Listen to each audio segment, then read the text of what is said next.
We're going to be talking about the work we've been doing, guided by Jay and other people that we've been reading, obviously, in our own conversations, into what we call the evidence project. So I'm going to kick it off with some intro thoughts about what CGC is all about.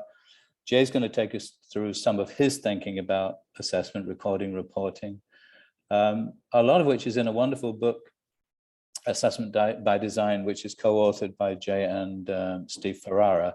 And with permission, you'll see a lot of CGC thinking is really directly borrowing from that book, but always obviously in conversations with Jay. We don't take stuff without the author supporting it.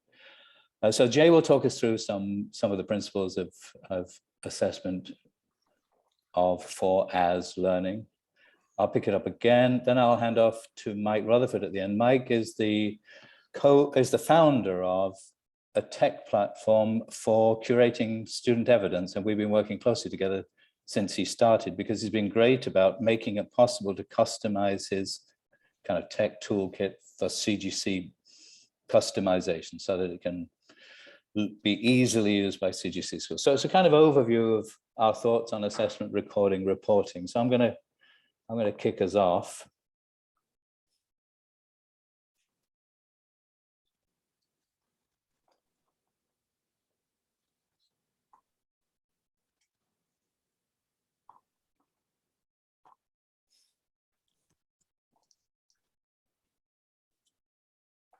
Just check we can all see that. Yeah, somebody give me a thumbs up. Okay, thanks, McTighe. Okay, so the notion of evidence, the notion that assessment is about gathering evidence of student learning.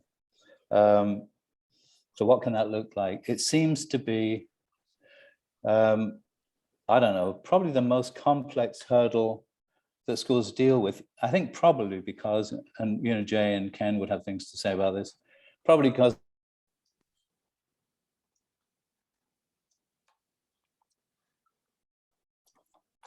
a 3-year-old, because we're talking about grading and college entry, that kind of thing. So complex areas, and we're trying to find some simplicity in all that. So which gets us to the fundamental CGC why. Trying to help our schools, all of us together, hack our way through the undergrowth of complexity and find some clarity in what we're all trying to do together with kids and with teachers and with families. Bringing system to silos, trying to close gaps. Sense makers, trying to make sense through conversation. Michael Fullan said, we're all sense makers and our best sense making tool is conversation. So here's another CGC conversation, trying to make sense this time of assessment, recording, reporting. Trying to get to this point. Fairly bright guy, worth listening to usually. So you can't take away too much, but you can make it as simple as possible. But always trying to not lose the essence of anything that is really important for kids. For CGC generally, we took this kind of, this is the phrase we've been using at AAIE in the New School Project, fearless inquiry. To everything really, to everything to do with planning, learning, teaching, leading, parenting. We approached the learning part with these 5 questions. What is learning? And we came up with that. What I'm now making clear to people is a definition of the learning process, and that word process is important. I see a lot of definitions of learning, and I honestly can't see what you can do with most of them. Ours is a process definition: conceptual, competency, character. For conceptual, connect, construct, contribute. So a definition of the learning process that can help define the teaching process. So what is learning? And then the content question.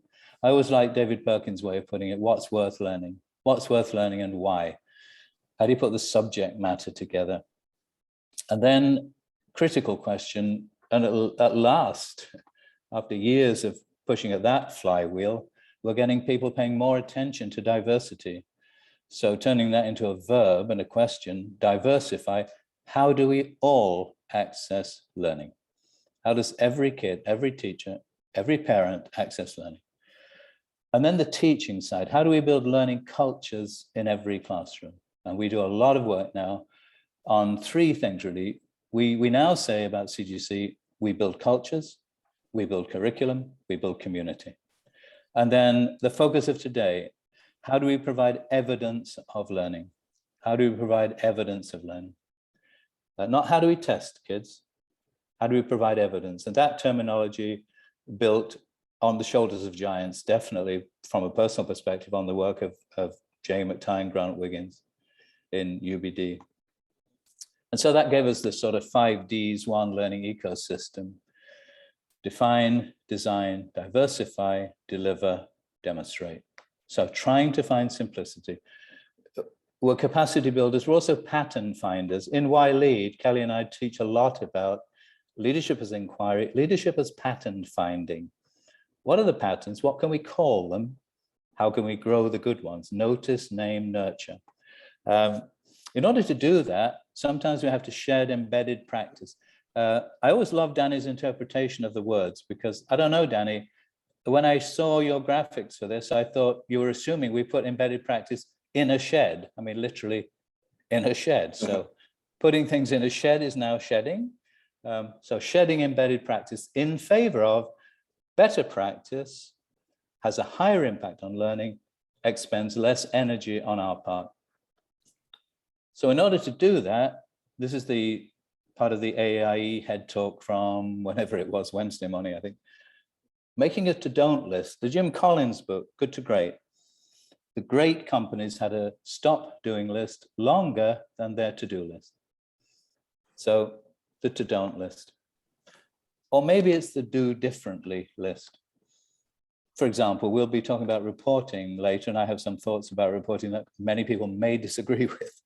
But we'll see what we think today. So maybe we need to do things differently, maybe not do away with them, but do them differently. So the preface to this would be, in order to know and understand what our kids have learned, we don't actually need to test them. Now, we're going to talk about a balanced assessment program, which is inevitably going to include testing.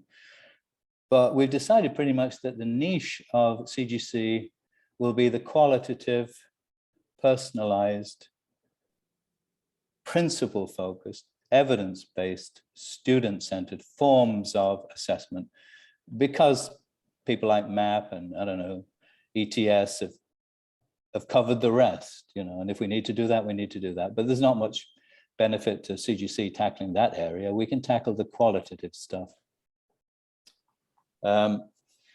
So again, building on old thinking really from Jay, although he still believes in it, I'm sure.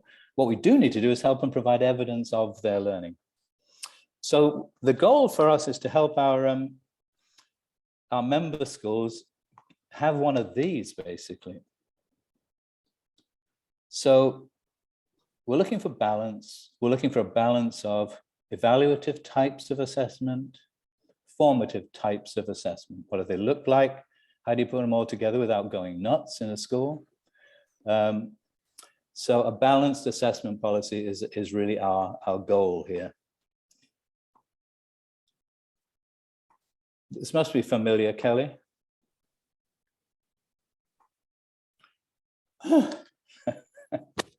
I have great difficulty getting my computer to move on from any animated slide. Okay, well, I'm off the hook now because I'm just going to hand over to Jay. He's going to take us through whatever he wants to take us through, because I just want to listen to what he has to say about the broad field of assessment and how he thinks about it. So I'm going to assume you might want to share your screen, Jay. I will do so. So yes. let me take a stab at that right now. By the way, good morning or afternoon or evening to everyone. I'm a real fan of CGC in large part because of what you just heard from Kevin.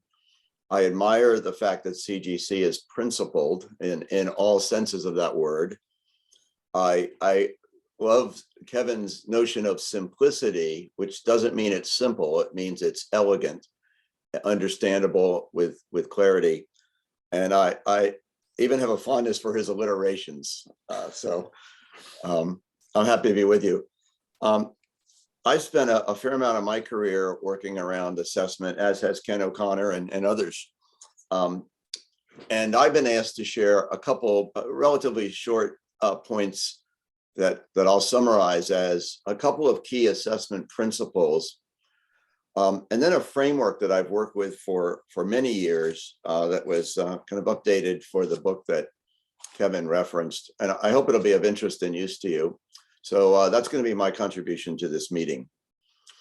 The principles aren't new, but because CGC is principled in its operation, I think it's worth considering these at least three principles of sound assessment. And the first one is on the screen.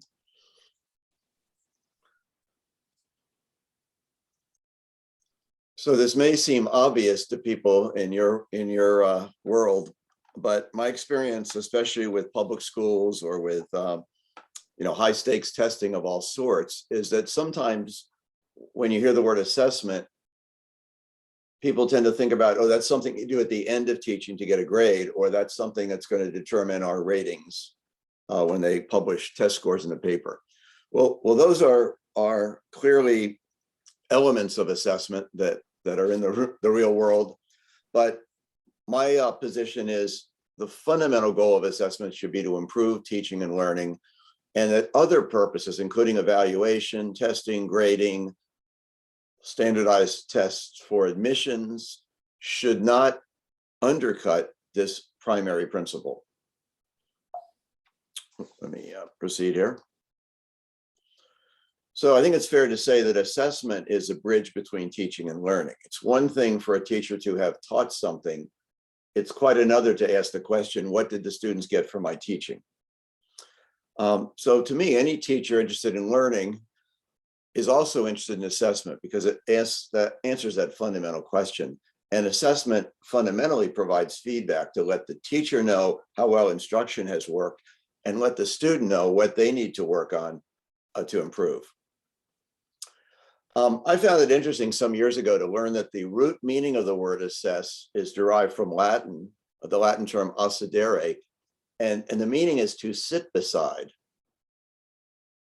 And I find this interesting because in many schools today, when you use the word assess, you often get shoulders rising because of the stress of high stakes testing or grading or admissions and all that.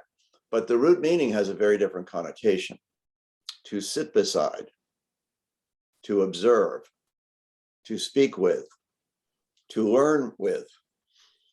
And by the way, the very cool app that Mike Rutherford created is really honoring the root meaning of assessment, and you'll see that shortly.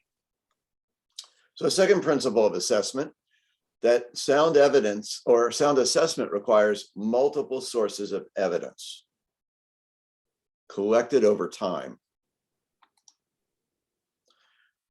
This is a working definition that I've used for years of assessment. It comes from a classic measurement textbook, but notice the definition, especially the highlighted phrase.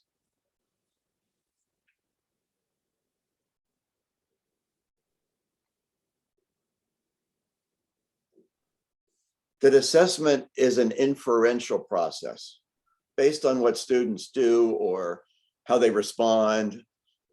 We make inferences about what they know, what they can do, their depth of understanding, and so forth. And our inferences are based, or should be based, on multiple sources of evidence rather than a single source. We can make sounder inferences from multiple sources of evidence. And in fact, evidence is plural. Now, both Kevin and I are amateur photographers. He's much better than I, and he's pro class for his wildlife photography. But we like this analogy. Think of any assessment, whether it's a test or a quiz or a conversation with kids or a project that kids work on, or a standardized test for that matter. Any and all those things could be thought of as a snapshot, in that they give us a moment in time picture of what students know and can do. But good assessment needs to be thought of more as a photo album, a collection of pictures taken over time, just as a photo album is more revealing and complete than any single picture within. Same thing for assessment. So think about assessment as a collection of evidence, different photos taken over time. Now, the analogy extends in another way.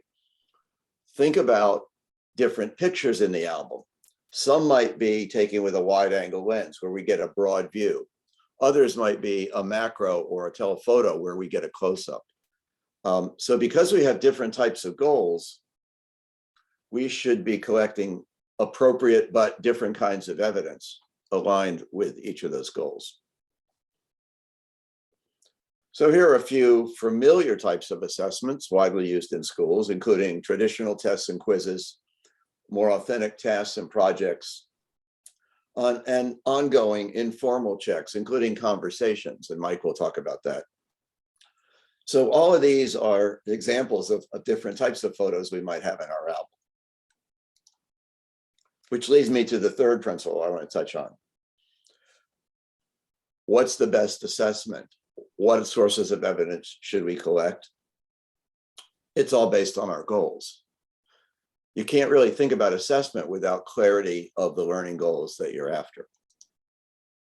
Ken and I are longtime friends with Rick Stiggins, who's one of the, I think, international leaders in assessment, particularly classroom assessment. And Rick reminds us of this point.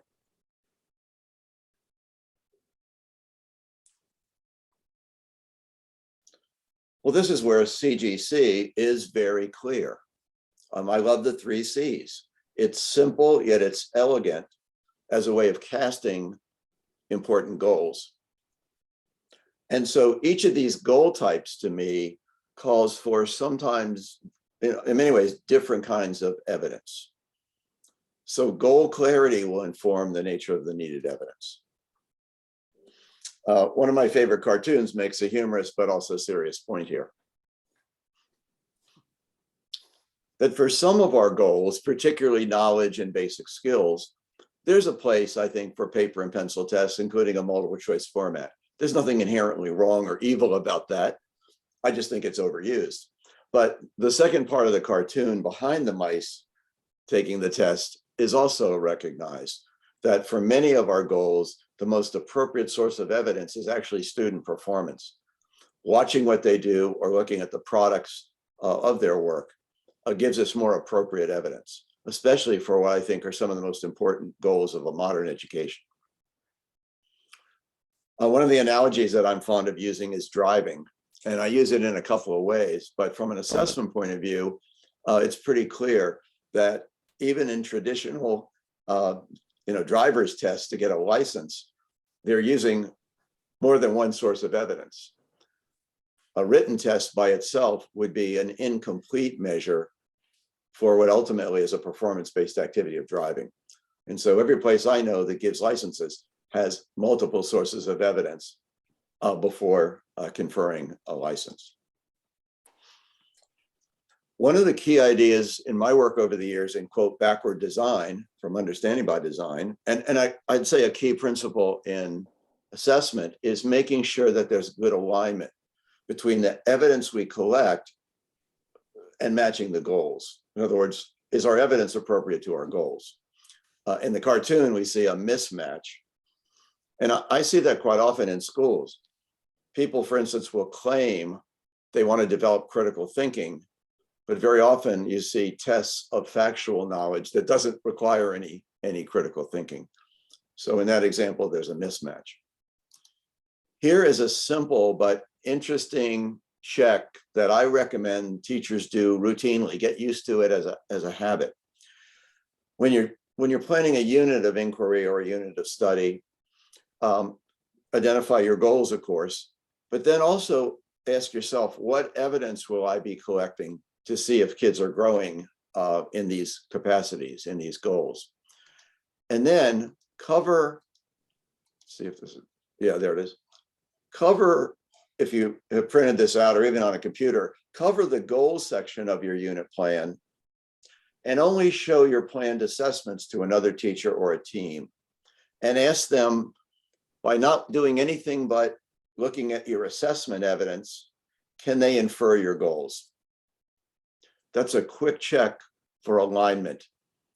And what I found is sometimes teachers particularly if they're in grading situations where they have to give grades, will kind of fixate on things that are easy to test and grade, but not always well aligned to their goals.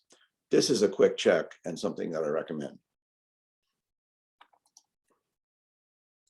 So the last part of my segment this morning or afternoon or evening, wherever you are, is briefly to share an assessment planning framework that I've worked with over the years. And Kevin has, I think, found it interesting and made a CGC version, but he asked me if I would just present this briefly. So on the screen is the first page of a 3-part assessment planning framework. My view is, or my contention is, you can use this for planning any and all assessments of any type for different purposes. The first page has 3 categories, 3 columns with key questions. And let me highlight these briefly. We can't think about assessment without clarity about learning goals. And I propose there are different kinds of learning goals that have implication for different kinds of evidence. But we also need to ask questions from column 2 and 3. Why are we assessing? And for whom are the results intended? And how will they best make use of the information provided? So permit me to look at each of these briefly. Regarding goals, a finer grain look at educational goals suggests that there may be 5 broad categories. And let me play this out with driving, since it's a universal example.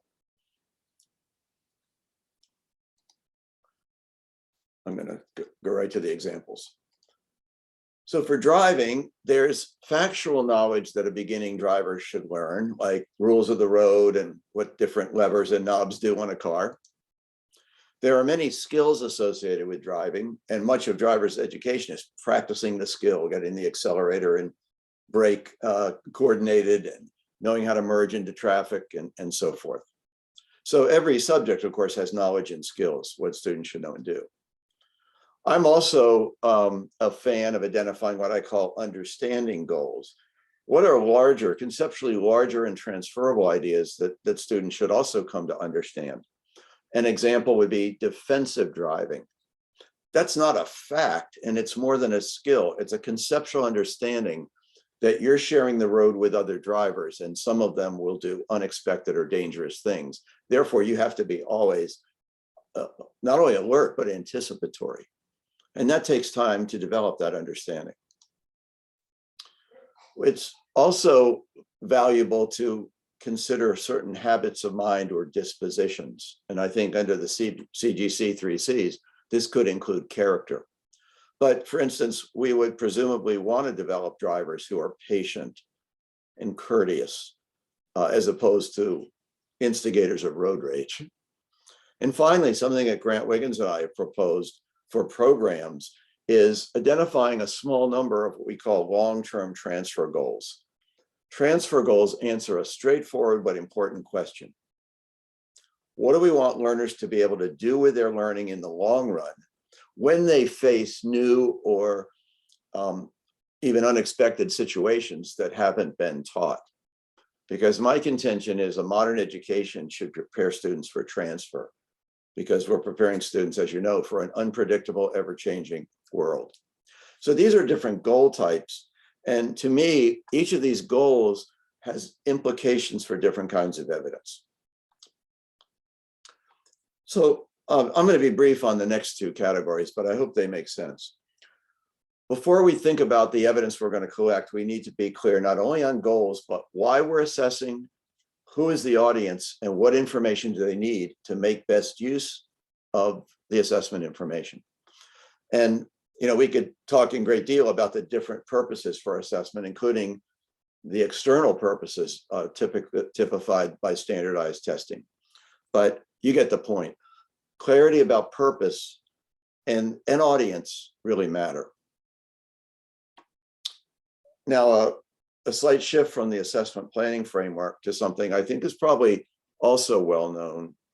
When we're talking about classroom assessments, arguably we can think about 3 broad purposes. The first 2 columns include diagnostic or pre-assessment, which we know is important to good learning and teaching, finding out what students know, what their skill levels are, even checking for potential misconceptions early on. This helps teachers focus, plan, and when needed, differentiate. Formative ongoing assessment, of course, is recognized as one of the most significant factors at improving learning and performance. And I think we're all fond of the categories assessments for learning, where the purpose is to improve learning and to inform teaching. But we also have evaluative assessments, sometimes often called summative, but I prefer to call them evaluative because summative kind of refers to a time frame. We're going to do this at the end. Whereas I think the key distinction is the purpose. And arguably, there is a place for evaluation. And evaluative assessments are the basis for grading if and when that is required. So the point being, clarity about not only the goals, but the purposes and varied uses of assessments really matter. The second page in my assessment planning framework simply includes an array of ways of gathering evidence. And these are familiar. Everything from traditional selected response formats, which, by the way, I think have a place, including in diagnostic and pre-assessment. You can do a quick true-false check to see what students know about a given topic, or ferret out potential misconceptions that would get in the way of learning if they weren't revealed. And then there are, of course, brief constructed response, show your work, fill in the blank, create a diagram. There are more extended performance-based sources of evidence where students are actually making or doing something, producing tangible products or performances that can be assessed. And then we have what I call process-focused assessments. And in my photographic analogy, if the first 4 columns would be examples of a photograph, a snapshot, process-focused assessments would be like the movie camera that's always running, getting ongoing evidence. And Mike's app, I would say, is fundamentally in this category. So the point being, the choice of assessment methods is directly based on the answers to the questions in the first page. What are our goals? What evidence does each type call for? Why are we assessing? Who is our audience, and what information do they need? And finally, the last page of this looks at methods for evaluation and communication. Well, again, this is pretty familiar territory. If we're giving tests with single correct answer, a scoring guide or a Scantron machine is all we need. But when we engage students in more open assessments, performance-based projects, and so forth, we need some basis for judgment. And that basis should be well-developed success criteria. It's also interesting to consider that there may be different roles in the evaluation process. It can be more than just the teacher. And my daughters work at High Tech High School in San Diego, which is totally a project-based learning high school. She learned very quickly that student authentic projects are generally being judged by not only adults, but adults in the fields in which the projects were run. And she told me that kids took that very seriously when they were actually getting feedback from experts. Here's just a couple of examples of that. In this case, students present TED Talks on topics that they have researched, and it's to an adult audience, and they're given feedback. Or here's an authentic project where kids created a voter's guide prior to the US 2020 election. It's authentic work, and so the audience is more than just the teacher. And so when we are dealing with projects and tasks, we need criteria. And going back to the driver's analogy, people should know what the criteria are, including students, so they're not surprised. And finally, we have communication. And again, Mike's app is a great example of an authentic means of communication. But let me end this with one little process that I have endorsed and see if this is interesting to you. So here's a basic rubric where students are creating a graphic display of data. And I want you to notice two graphic additions to this form. When we go back to the first principle that assessment should be fundamentally a process for improving teaching and learning, you can use a form of a rubric like this, not only for evaluation by the teacher, but for self-assessment and goal setting by the student. So you review the success criteria with them, you have them look at their graphic display of data before they submit it, they self-assess, and once their work is reviewed, they're expected to look at it and think about or answer a straightforward question. What did you learn from doing this? What feedback do you have? And what will you do next time you work on a graphic display of data? And so the point being, we can use traditional evaluation tools like rubrics for more than just evaluation and grading. We can use them as feedback vehicles and stimulus for student self-assessment and goal setting. And here's a version for younger children when they are working in groups. So I hope I haven't extended my time too much, Kevin, but those are some ideas that I wanted to put forth. And I'm going to come back to the communication methods. And I think you and Mike will be talking more about that. I'm going to skip this one. But I would end my segment with a lead into Mike's when we go back to the original meaning of assess as sitting beside. So that's my story and I'm sticking to it. Thanks, Jay. That's that frames everything that we're doing in CGC with assessment. So I'm going to maybe show a couple of ways that we're doing that. So this is built directly off Jay's work, and I'm always hoping that we don't misinterpret and not do justice to it, but I hope not. So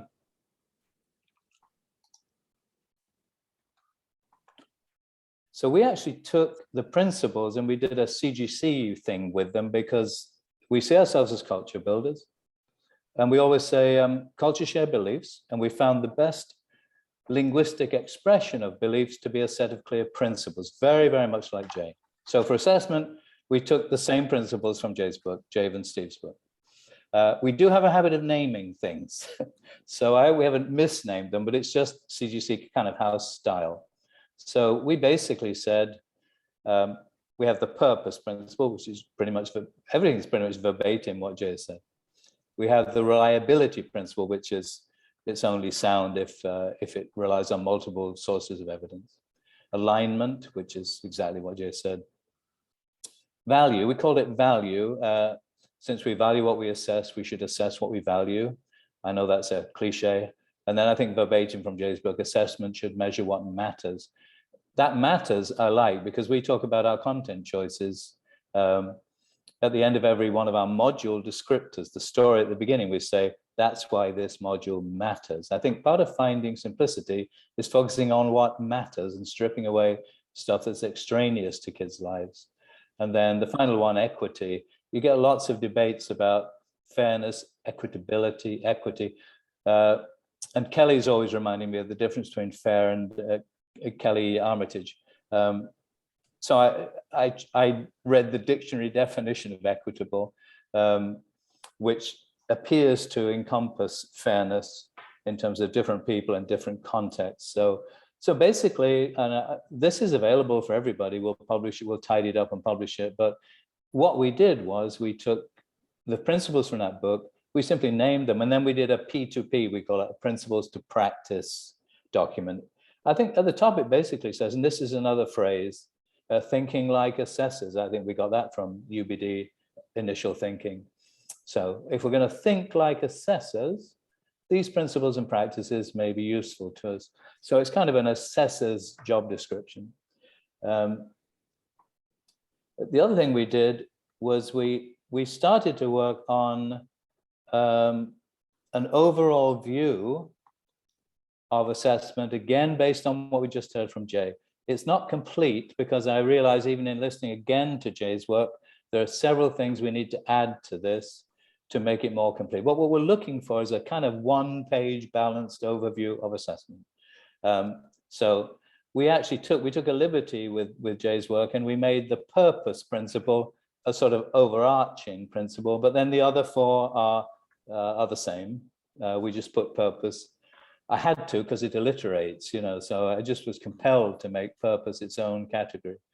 And then again, CGC-ish, the what, the why, the how, the who, but the same thing. Who are we reporting? Who's the audience?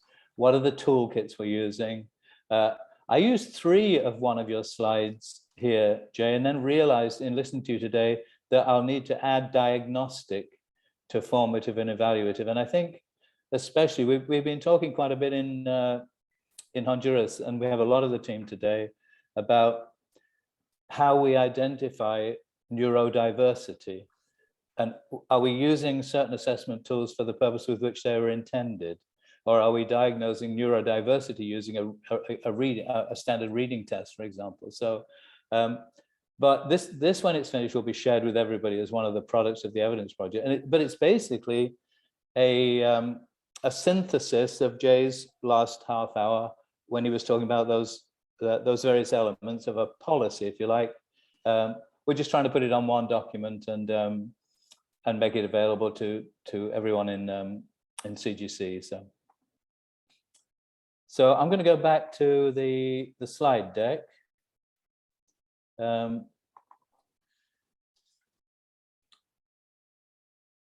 What I'm going to do is what I always fail to do is get from a Google Doc back into my slide deck. Kelly Armitage, could you tell stories while I do this? Because you know it takes me forever. Kind of familiar with that. Yeah, I know you've seen it too many times and it's ugly.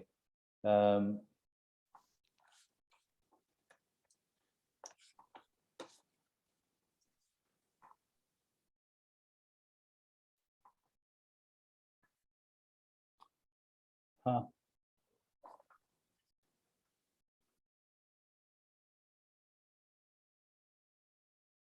Am I now screen sharing, Kelly? You are, but we don't see the slides yet. Well, I'll tell you what I'm going to do, because this drives me nuts and I don't want to drive you nuts. I'm going to hand over to Mike and then sort myself out. And whoever's editing this, edit out the last 3 minutes, because I'm tired of looking silly online. So I'm going to come back and show you the rest of the slideshow, but I'm going to skip to, because it's all connected, the idea of, in a sense, reporting, but if this is called the evidence project, show me the evidence. Where is that evidence? How do I find that evidence as a teacher? What Mike has done, but I'll let him speak for himself, I think is a brilliant job creating the most elegant tool I've ever seen for collating and curating evidence of student learning. So I know it's out of sync, Mike, but you're young and nimble. Can I hand off to you and you do your input now? Absolutely fine. Absolutely fine. Good morning, afternoon, or evening to everybody. I think it's a little bit hard, and I want to acknowledge it's a little bit hard to actually have to follow Kevin and then also Jay. That's a little, if I thought about that as when I was a classroom teacher, I would be freaking out, which I am a little bit. So hopefully I hide that and didn't have too much caffeine. I'm happy to be working with the CGC because I also love the 3 C's, the conceptual, competency, and also in character, because I truly believe in that constructing, practice, and reflecting. And I know I simplified it a lot there, but it really looks at, you know, valuing what really matters. So I'm glad that we found each other in a lot of ways. Git Learning is a platform that was born in my middle school humanities classroom at the International School, Bangkok, when I returned to the classroom after many years outside in the ed tech and also educational publishing world. And I built it about 6 years ago. The reason why is because I couldn't find a platform that matched a lot of the things that Kevin and Jay were just talking about. It didn't match my pedagogy. And I needed something that really helped with that balanced assessment. Really looking at if you remember Jay's slides that he talked about the performance-based assessments with constructed responses, products, performances, and the process focused. All the stuff that was out there channeled me into a certain type of assessment. And I didn't necessarily want to do that because I wanted to be able to capture so much stuff on the qualitative side. So since I couldn't find one, I went ahead and just built one. And I learned very quickly that every teacher likes to do things their own way. As I added other teachers, people didn't necessarily want to do it the way that I was. So we had to come up with a way that was not only technology neutral, that was not only technology neutral, content neutral, but also process neutral. Because some teachers wanted to evaluate certain ways, wanted to use a lot new different diagnostic assessments, formative assessments, and then however they want to do their evaluative side. So I was able to refine that inside the classroom. I'm actually going to share my screen now because you're probably going, okay, that's enough of that. Let me go ahead and pull up Got Learning. Got Learning was designed in the classroom. So it's designed for the classroom. And every classroom is unique. Every single student is unique. So we built Got Learning so you could curate the conversations the way that you and the student want to. And keep all the conversations and students' learning evidence in a unique record. We kind of are writing a fault of a lot of modern ed tech, which is that one-to-many kind of aspect. We have one thing, here's the forced march for everybody to do. And that didn't necessarily work for me because I had students at 2nd grade reading level up to 10th grade reading level as a humanities teacher, and I needed to meet each of the kids where they were. Basically, what you're seeing here is one of the roles inside of Got Learning. And as Kevin and Jay both said, it's basically a lot about curating and sharing learning evidence, but we still have some of those structures that you'll see inside of schools, just like classes and different roles. Got Learning has a student role, a teacher role, an educational specialist role, and a school administrator role. And we are working on the parent role so that they can actually see the qualitative evidence. But what you're seeing here in front of you is just the teacher role. But I want you to be I want you to understand there's a student role because the student and the teacher co-create learning here. This is not a portfolio tool where the teacher puts everything in or picks and chooses. This is a living and breathing big learning conversation, but being able to follow the student learning journey. So I'm currently logged in as Didi Navidi, who is a English language art, middle school English language arts teacher. The views that you're going to see here are very similar for the student, the school administrator, and also the educational specialist, and will be for the parents as well. I'm going to jump into a class. And I see that I have my students here, and also I can see that things that have happened in the past. I'm going to jump into Michael Abbott. Michael is in his English Language Arts 7 class, and you can see he has an individual record, and you'll see the backbone of Got Learning here is the learning conversation. And the learning conversation is a container, is basically this curated conversation over time about whatever you want it to be or the student wants it to be. In this example here, Michael is actually writing about corporations versus governance. He's decided to do a literary essay, probably pretty expanded or pretty further along 7th grader. I've gone ahead and opened up the conversation so you can see how a conversation looks. It's a longitudinal conversation, usually has a beginning and an infinite end where you can capture all the different qualitative learning evidence.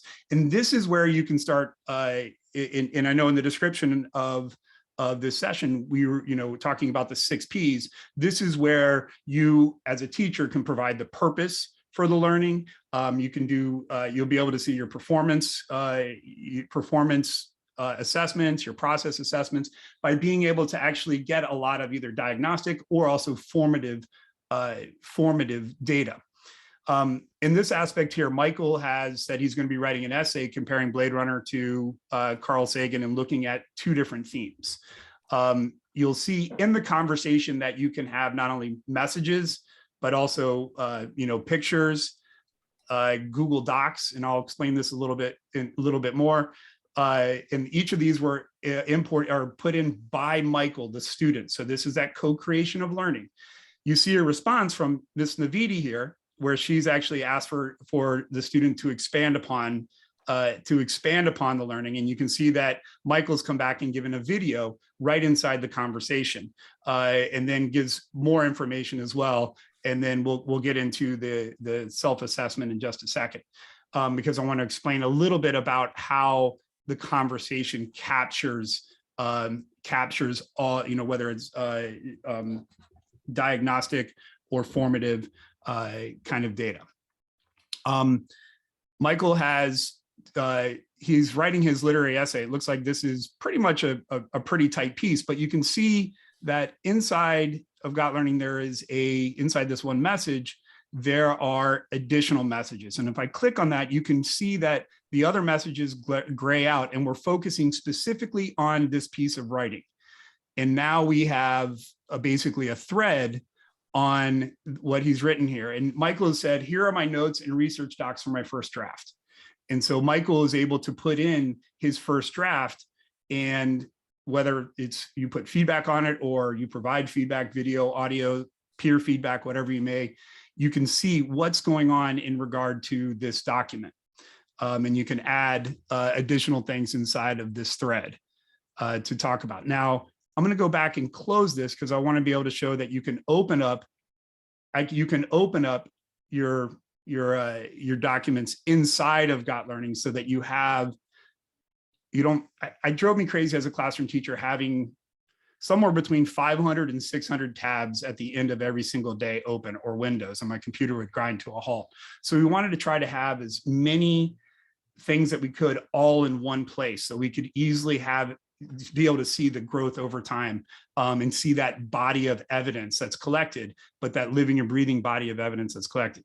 Now, once you're inside of a document, you can use Google Docs any way that, whether you're using slides or sheets, you can use those just like you're using them inside of Google Docs. So now you can kind of see that there's threads underneath each piece of evidence, but then you can see the back and forth between the teacher. Ms. Navidi has asked for Michael to expand upon one of the themes. And Blade Runner has a lot of themes, but one that sticks out to me is corporate power. So you can easily record audio or video right into the conversation. And if you want to use Flipgrid, you could also link out to Flipgrid and bring that in. Once again, we are technology neutral. So if you want whatever technologies you want to bring in or use, you can do so. Michael has also provided more information, and also another thread with more information about what he thought about the theme. So now you're seeing this process, you're seeing the students thinking, and you're able to expand on that, but you're capturing that. So you can actually see some of the progress and his growth over time in his learning. We can also formalize that. If you look here in the next document is one you're probably very familiar with, is one that Ms. Navidi has shared with Michael, is the CGC 3Cs Reflection Document, self-assessment, where Michael's able to go in and provide some of his evidence in here and talk about what he's doing. Once you get to the end of a conversation, this is where you can add additional things. You could actually add text, a text message. You could add links to your LMS, to outside resources, YouTube, whatever that may be. You can record audio right into the conversation. Same with audio and video. You can upload documents. So if you wanted to upload whether it's a Word file, you can drop a Word file in, submit that Word file, it'll upload. It takes a little bit because this has some graphics inside of it, but you'll get a preview of that document. So now you're taking all of those different sources of learning that Jay and Kevin were talking about and putting them into one place. You can comment specifically on this document or continue on with the conversation. We do have a mobile app where you can scan in handwritten work, which you saw earlier. And then also, if you need to go out and grab things from Google Docs, whether you want to share or even copy them, you can bring them right into the conversation like we did with the CGC self-assessment. The other thing that's very key is this looks like it's just a conversation between the student and the teacher. And because we want to have this balanced assessment of not only just the conversations, and then have our formative assessment in or products, and then also performance tasks. Excuse me. We are able to come up here and add or remove other participants to the conversation, or even request peer feedback. So you can come in and choose to add a student from this class and provide a message. And the student or the teacher can do this. You can provide a message that the other student will be notified that they've been requested to provide peer feedback. And so now you're able to see that formative assessment data of the peer feedback. And you can jump in and see if you need to provide any kind of scaffolding or reteaching, or if everything's fine. But it really gives you a good insight to the process of what the students' thinking are. And not only just that student, but other students as well. As as teachers, we're continuously working on helping students master. Well, we're trying to master feedback. For them to master peer feedback is also difficult. So this gives us a chance to be able to do that. The other, so that kind of shows what a conversation is. The other things that you have inside of Git Learning is being able to look at not only your classes, but you can go see Michael's other classes. You can also quickly get to your other students inside your class. And then there are a couple of different other things that you can have inside of Git Learning. And that is, one, we have learning conversations, is what we were just looking at. We also have teacher notes, which are notes that are just specifically for you and other adults that are in this class or have access to this class, like your educational specialists or school administrators. That could be things like if you're at the elementary side and you need to do F&P, or if you're wanting to look at student work in some way and talk about a student without them being able to see it, you can do so in teacher notes. The last part, or the other part we have here, is what are called professional conversations, which is that same conversation engine that allows for you to see things like growth producing feedback. This is our PLCs, kind of like if you read the article that Kevin sent out, not only the unbelievable seven things of feedback from Grant Wiggins, but the PLC article, you can see some of the ideas from that. And this happens to be a conversation between Daryl Green, who started this, but has added multiple teachers to this. So you can see that they are having a conversation on what growth producing feedback actually means. And you'll see that you can put in any kind of pieces of data, whether it's PDF files, links to YouTube. It's that same conversation engine, so you can actually talk about student work. And I've seen schools use this for department meeting notes, and also I've seen school administrators use it for conversations about the evaluative cycles of teachers, to gather data, to have communication about, to prepare for, and have that being a living, breathing conversation over time. Once again, that body of evidence, instead of that one, 90-minute or even 45-minute time that an administrator comes in to evaluate a teacher, it can be much more than that, because that's just one moment in time. So, Kevin, I'm going to circle back, and if you want to join in, please do, on the 6 Ps. In regard to, I know we talked about the purpose, but also with performance, process, progress. Hopefully, you can see logically the progress of being able to show growth over time with that body of evidence collected over time. The other part of this is, I know that I said we are going to have a parent view. We are going to have a parent view. The problem that we're having right now is it's a big deal, because we have some schools who want parents to have access to everything. And then we have other schools who want to limit parent access as much as possible. So we're trying to figure out the best way to be able to do the parent view in regard to what you can share qualitatively to the students, so you don't have parents jumping in and completing work or just, I'm not trying to say that that parents are bad. They're not at all. But it depends on how much you want to be able to have in there. So it looks like we do have a quick question from Daniela. Thank you, Mike. It's been wonderful. It's a wonderful platform. I'm happy to see it. and I hope we can have it as soon as possible. I have a question about the character. So we have the CGC learner profile with some characteristics. Is it possible that this is linked to, or students or teachers can link students' work with the CGC learner profile? So then therefore we can see at the end something like a spider web or any diagram where we can see that the student is more of a communicator, and this would depend maybe on the number of tags. Do you see what I mean? Okay, well, if you're looking at performance tasks or just capturing qualitative data, you can link to anything and put it inside of Git Learning, and either link to it or actually upload it to Git Learning so that you have that body of evidence and that you can show that growth over time. The one thing that we don't do is we don't quantify qualitative work. Part of the reason is because it's incredibly hard, but it also is so, looking at qualitative work is so nuanced. You really need to see and compare those kind of things. So I'm not exactly sure if I'm answering your question, and Kevin, maybe you can help out here a little bit.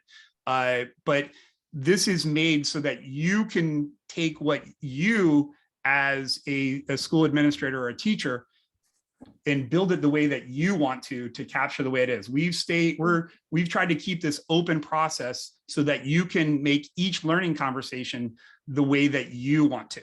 And that is at each of the individual, up to the individual teacher, up to the individual student, down to that level, because each student is very unique in how they learn. And as we get to know those students, we want you to have an open process so that you can do certain things for students. So Kevin, did you want to add on to that? Yeah, I'll jump back in if you want to drop the screen share, Mike, and address what Danielle is saying, but then we'll wrap up and we'll have questions. We'll have more questions at the end.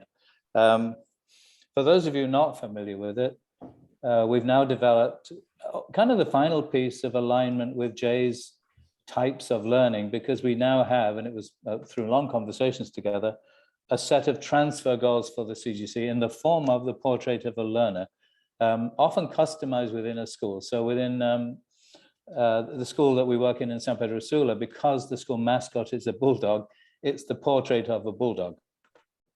And what we will want to be able to do, Mike, and I'll just say this quickly because I know you can accommodate it, is also create ways for kids to gather evidence of their progress towards those sort of 6 transfer goals that we've mapped out. So what I will say, Daniela, is from the get-go, and because I've been having conversations with Mike since he early on in this product. So for example, the fact that you can now drop the CGC self-assessment or the CGC learning goals from one of our modules straight onto the Git Learning sort of chronological line is because Mike was so accommodating and modifying everything. So it would be relatively simple, Mike, to also accommodate the 6 transfer goals. So yes, it's perfectly technically possible, Daniela, and I'm pretty sure our schools will want to do it. So the answer to that would be a yes, although it's not visible there at the moment. So what I'm going to do is go to the end of the original slideshow and try and leave enough time for lots of questions at the end. So I'll get to where I hand it over to Jay. So we talked about moving from principles to practice. Just want a quick input on a kind of connected direction. One thing we've been very successful with in Honduras is moving away from the multiple teacher goals to the one collective goal that will have massive impact on learning for every kid. So for CGC purposes, we now have a pretty neat approach, I think, to building off Jay's work about the purposes of learning. So direct quote, feedback to students to improve learning, feedback to teachers to inform practice. What does the research say? We've been sharing this with our teachers so that they can see that things like self-reported grade. CGC is a conceptual change program. It's right up there in terms of impact. Teacher clarity, because we have the 3 C's and everybody in the school plans to those. Collective teacher efficacy right up here, and feedback right in here. So we've been sharing the research with our whole faculty, working with all teachers on this together. Denise and Anthony, who are with us today, we've been doing these workshops together. Making points like this, in itself, praise is not feedback. In itself, a grade is not feedback. And trying to keep it simple. So if the purpose is to improve learning and feedback is one of the tools, obviously not the only tool, always trying to keep it simple.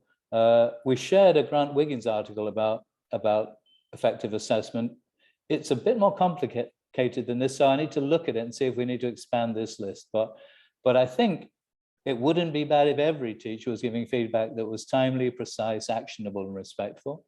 So we've tried to mobilize around that purpose principle, Jay, and get going with, well, what serves that purpose? Well, feedback's one of the tools. So it isn't decided yet. Some of the team are here. We haven't had full discussions with the whole leadership team, but one of our ideas is that this will be the collective goal for next year, getting good at feedback. And then feedback on what? One of the things that Mike did very nicely for us was make it possible to put the 3C learning goals on his Got Learning line, his conversation line.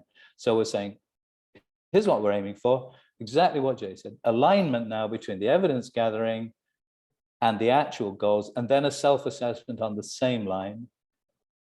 So from goals, progress to the plan. So the way we've headed with CGC assessment has been, it's principled based on those 5 principles. It's qualitative, it's learner-centered, it's evidence-based, while recognizing, and I don't want to be misinterpreted, because if you look at the policy, it also has evaluative methods. It's just that we didn't see much point in replicating map testing. We don't have the means to do that anyway. So what we hope we can add to a balanced program is this qualitative end of stuff, and maybe some of the diagnostic. Closing the circle I put in there because that's the 3C self-assessment, but Mike has already touched on that. So that's that point. If we plan for conceptual growth, competency growth, character growth, then we assess for conceptual growth, competency growth, character growth. Absolute full alignment. This work I learned from Jay, but he shared it with me from Thomas Guskey's work, who talks about 3 things we need to focus on. Performance, so where is the kid against some agreed criteria? Progress, how far has the child traveled? And that's what I think we often miss in schools. Process factors, both external like COVID, internal like resilience, reflection, character traits. We added 3 other P's. We said, if we were to create a progress map, it should contain what was the purpose? In other words, what were the goals to the kid? Then performance, then progress, then process, then through the curated conversations that Mike is setting up, parental input, and then the plan going forward. Where next for this kid? The prove it, again, comes from UBD. So we're now looking at an overview of assessment recording, but heavily focused on the reporting. I've also done some work with accrediting bodies. I use this tool in talking to all the accreditation directors because I think there's a fractal pattern between the assessment of a student and the assessment of a school through accreditation. And there's also a shared tension. Is it about the grade or the progress? For a school, is it about the award of accreditation or the progress that school has made? So we had good debates about whether this might be a nice sort of pie chart with which to give feedback to a school after an accreditation process. How well are you aligned with your purpose, your mission, your guiding statements? How are you performing against our standards? What progress have you made since the last accreditation? What process factors have influenced the school over the last 5 years? What is the input from the community and what's your plan going forward? So I think this 6 Ps pattern has multiple uses. We're just kind of playing with it right now, but I think it has a lot of promise. And then show me the evidence, which is Mike's work. Where is that evidence? So potentially controversial statement, but I do think we expend an awful lot of energy writing reports to parents when in that little triumvirate of parent, teacher, child, I think the parents is the person who's least able to have an impact on learning from all the massive data we provide to them, whether it's grade-based or standard-based. I don't think it matters what we're reporting on if we're reporting to the wrong audience, but we could debate that because I know there'll be some disagreement. What's been intriguing, though, I have to say, is working with schools really pushing in this direction, like the Mine School in Ecuador. I had a wonderful conversation with them yesterday. Honestly, schools who are working with us, I can see Daniela on the screen, the work that Carolina and Vale were showing me from 8th graders of their own evidence of learning under the 3 Cs with brilliant illustrations of the evolution of the turtle, plants, sharks, stacks of very well-informed anecdotal evidence, but very elegantly written by 8th grade kids. I have not seen 8th grade kids work like that. And then these curated conversations, that's how they're doing their reporting now. They are, I should say, we have no financial interest in the Got Learning app. This is simply a meeting of minds. They've been using curated conversations now, where the conversation is between the student and the parent and the teacher, but with the parent present. So feedback going backwards and forward. And because the kid can have their evidence on a chronological line, it's so easy to say, I used to think that, here's my pre-assessment before we started this module. I noticed one of the modules, Mike, was Shall We All Go Vegan, which is a CGC module on one of your titles on the screen. Here's what I used to struggle to do. Have a look at my writing 6 months ago, or 3 months ago. Now I'm able to. Here's what I used to think. Now I understand that. Here's my evidence. Look at my 2 essays 3 months apart. So curated conversations, multiple sources, well-aligned, easy to access, and much more fruitful for a teacher. I don't think teachers mind hard work, otherwise they wouldn't be in the job. But you know, how many times can you write, she's a pleasure to teach at 2 a.m. in the morning because you teach 100 kids, you know, and it's report writing season. I just think we're getting past that. So 6 Ps, curated conversations with all stakeholders. It just feels like the right way to go. The initial evidence is that it's working well, because schools that are using it, and I always, when I ask them, how did it go? I'm always pretty nervous, but so far everybody feels it's working. So everything we do is grounded in practice. What we're going to do is we're going to have another session soon called How Do I Learn Best, where we'll share what we've been doing in Honduras with actually teaching 2 classes of 5th graders, sort of metacognitive stuff about how they learn best, what they would fight to learn, what is learning, what's happening when we're learning. And we'll also bring in people from other schools to that. So the next session of What's New will be practice-based examples of everything we're talking about now, but it'll be the schools showing the kids work, because, you know, that's probably more compelling than listening to me continuing. So a balanced assessment program, balanced assessment policy, driven by principles, driven by purpose, informing practice, improving learning, diagnostic, formative, evaluative, but all findable in one place. Students in charge a lot of the time, gathering their own evidence, and for schools that want to use it, an easy app to put that evidence on. So that drink from a fire hose was how far we've got with the evidence project. So we have, I don't know, about 15, 20 minutes left. I'm sorry to leave the questions to the end because you have a lot to process, but just wanted to make sure we could share everything with you. So all the products you've seen, overview of the assessment project, the sort of thinking like assessors, little kind of assessors job description. Jay's book is available. So everything we've talked about, we've shared. I'm sure, Mike, if people want to know more about Got Learning, you've always been very happy to run a demo, or so that's a kind of broad sweep through everything to do, well, or not everything, many things to do with assessment, recording, reporting. Feedback, questions, thoughts. We have some global experts on assessment in the room. We have some our own homegrown experts in our schools. So thoughts, anybody? I have a question for Jay, Kevin.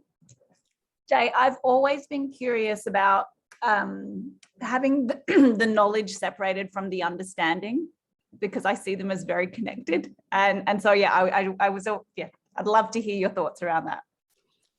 I'll give you a couple of quick thoughts. I've been working with a friend and colleague, Dr. Judy Willis, and Judy is a neurologist who became a teacher and really understands the brain and learning. So from a brain point of view, you can say that memories encode all kinds of things, and the line between knowledge and understanding would be blurry in terms of neural networks. But the distinction that I want to make is I hope practical and important, and that is I'm going to describe knowledge more narrowly as knowledge of facts, the ability to remember or recognize or identify. Factual knowledge as distinct from understanding, which I define largely in terms of its evidence, that someone who understands can do more than just give back information or select the correct answer from 4 alternatives. They can take what they've learned and apply it appropriately in a new situation. So that's transfer. The domain of understanding for me is both declarative and procedural, i.e., there are transferable concepts that are important to understand that are more than just facts, but there are also processes that require understanding in order to apply effectively. One of the key distinctions that I like to make is, in fact, in assessment. If I want to see if students know something, as in the ability to remember facts or identify the right answer, objective tests and quizzes will reveal that. But I don't think in general, a multiple choice or fill in the blank correct answer test is the best evidence of understanding. You know, I've written a lot about that, but to me, assessing understanding requires 2 things from an assessment. Students have to apply their learning to something that's somewhat new, as opposed to just giving back what they've learned. And secondly, they have to be able to explain it in their own words, using examples that weren't given to them. So let me summarize. Factual knowledge is knowledge that you can remember and recognize, but a student can know something in that sense, but not understand it, not be able to apply it. Understanding calls for application and transfer. So that's a thumbnail. Thanks for your question. Thanks, Jay. Thanks, Jerry. I'm going to add one kind of piece of factual knowledge, and then I'm going to hand over to Ken, who's got his hand up. Just FYI, and just to drive CGC members crazy, working on the ground in a school is really important and valuable, and I really treasure the opportunity to do that in San Pedro Sula. So we've been working as a team with teachers. They're all writing learning modules. That was our goal for the year. So we are working with Claudia, who's a math specialist teacher in the elementary school. We developed a module called How Can I Build the Best Playground in the World? And the kids are actually going out and measuring a certain space and working out the area, working out what will fit there, working out how to give equitable use to all users, how the time will have to be done. And it became apparent that we were basing it on, honestly, literally a math chapter from the math program, which talks about kids are able to measure perimeter and calculate area. And we just saw we finally had to have a solution. So we added underneath conceptual goals, competency goals, character goals. We just said you can't learn these in a content vacuum. So we've added a content section for factual knowledge. It's exactly what Jay said. Kids know the formula for calculating an area. Will they be able to understand it? We'll know that because we bring them back in the classroom and say, why do you think we all got different answers? Well, we all use we all had different size feet. What happened when we gave you a meter long piece of string? The results came in closer. Why do you think that was? So we had to have we didn't need to help them discover the theory, the formula for area. We know it. They're never going to discover it in 5th grade. We can inform them of the factual knowledge. So there's a place for direct instruction. But if they're going to understand it and apply it, we've got to get them out there and start measuring a real space. So, but just so you will now see a kind of factual knowledge box in our planners. Anyway, Ken, over to you. Thanks, Kevin. I wanted to make this observation and see how people react. It's called the Evidence Project, but all three of you at different times talked about student work or student working. And I would like to suggest that we should be actually eliminating the use of the word work. We shouldn't talk about students working. We should talk about students engaging in learning activities. We shouldn't talk about assessing student work. We should talk about assessing evidence of student learning, because I think it gives a completely different meaning, sets up a completely different sort of environment, culture. So, and it came out to me because it's called the Evidence Project, yet I heard each of you talk about work. So my suggestion is, from the vocabulary, we should eliminate the use of the word work. That's so ironic, Ken. Thank you, because on Wednesday at AIE, I had a number of slides about reshaping the culture of schools as part of this to-don't list. And I have 2 slides that talk about the language and how we need, the slide says mind your language. And I had the language of compliance, training, instruction, administration, the language of co-creation, learning, teaching, etc. And I was making exactly the same point as you. And then I missed it in our own work, which I guess happens. But I just want to say language and thought are inextricably connected. Ask Wittgenstein or other philosophers who thought about that. And it's really important what we call things. So thanks for picking up on that. That's a really helpful piece of feedback. Is also precise, actionable, respectful and timely. So it fits all the feedback. So, but that's great. I mean, that's very, very helpful, because you know, you can be out there preaching and you miss it yourself when you're doing it yourself. So thanks a lot. Okay. Other thoughts? The challenges of all this, the change process, whatever.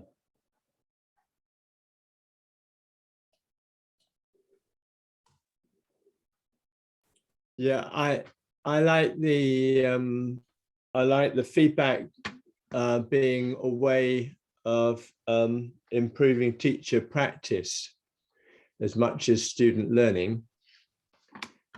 And just a simple thing was to use the last 3 minutes of a classroom for kids to write down 2 or 3 things that they learned from that lesson. And if I like this this computer system we've got here, because it could be very quick if kids could just sort of stick it in there, because it's so revelatory to teachers to find out that what they thought they taught is not what the kids learned in that one lesson, and it's immediate, and they can look at it that evening and say, whoa, I thought I taught this, but they all learned this.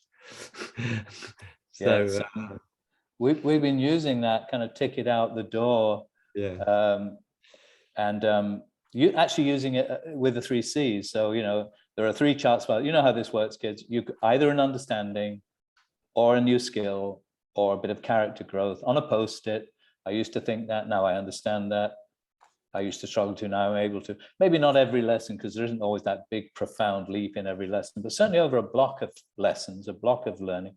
I was just working in 5th grade with one of a really courageous teacher in Honduras again, who's doing things she hasn't done until this year, and having people come and watch, which takes some guts. We finished up the 5-lesson sequence with a reflection circle, where we threw a ball of string across the circle, and every kid shared one thing they'd learned. And it is revelatory. I wasn't surprised by what the kids could do, but it's just very affirming. We asked them what's happening when we're learning, and we had a couple of kids charting it. We brainstormed the words.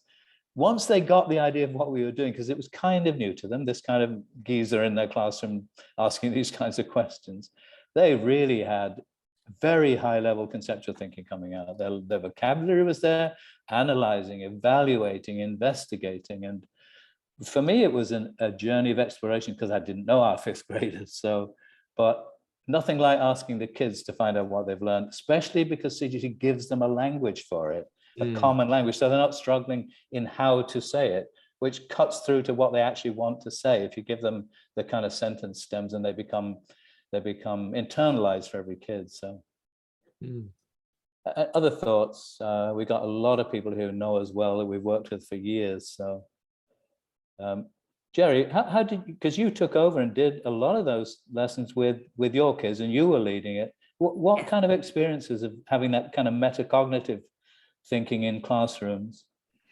So I have found that because I've done it with a variety of age ranges at this point. So I've done it as young as grade 2, so 7, 8-year-olds, all the way up to our grade 8s. And I suppose the biggest thing I've taken away is that the big questions of the sessions stand the test of age range so far, but the idea of some of the ways of engaging in the learning, so in terms of provoking some of the dialogue, so I've brought in literature, so bringing in some stories, particularly with the younger learners, to help provoke them to make the connections, to help them join the dots, has definitely been a useful tool. And just as we know, the idea of little learners tend to think and perceive in pictures, and so allowing them to use more other ways of expressing what they understand rather than just in writing. So yeah, that's some of those key takeaways that I've had so far. Thanks. It's not directly about assessment, but did you do what would you fight to learn? Did you have them come up with their own compelling questions? Not yet. So other than the grade 7s that you and I so I haven't got there with the other grades just yet.